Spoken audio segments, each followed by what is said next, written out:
Namaskar, this is Ishan, and you're watching History with Ishan. And I'm back with my next release, which is based on Raja Harishchandra, India's first feature film under the category of cinematic history. So let us begin. Today, Indian cinema is a global titan, producing thousands of films a year. But every empire has a beginning. Ours started not with a song and dance sequence, but with a man sitting in a darkened theatre in 1910 watching the life of Christ. That man was Dadasaheb Phalke. As he watched the screen, he didn't just see a movie, he saw Indian gods and goddesses moving across that flickering light. He sold his printing press, pawned his wife's jewelry, and traveled to London to learn the craft. On May 3rd, 1913, which is today way back in 1913, at the Coronation Cinema in Mumbai, the result changed history. Raja Harishchandra, India's first indigenous feature film. Phalke chose a story every Indian knew, a tale from the Mahabharata and the Puranas. The film follows King Harishchandra, a ruler so righteous that the gods decided to test him. The sage Vishwamitra exacts a promise from the king, eventually stripping him of his kingdom, his wealth, and his family. Harishchandra is forced into poverty, working at the cremation ground. In a heart-wrenching twist, he is asked to execute his own wife, Taramati, for a crime she didn't commit. Because he never wavered from the truth, which is Satya, the gods intervene, restoring his kingdom and his son to life. Making this film was a Herculean task. Phalke functioned as the director, producer, writer, cameraman, and editor. But his biggest challenge? Finding a leading lady.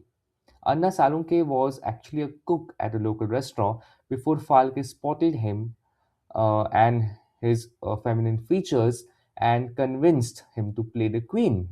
Along with him, Dattatreya Damodar Dapke, who played Raja Harishchandra, Bhal Chandra Phalke, and Dadasaheb Phalke's son, who played Rohit Ashwa, and it was produced by the Phalke Films Company.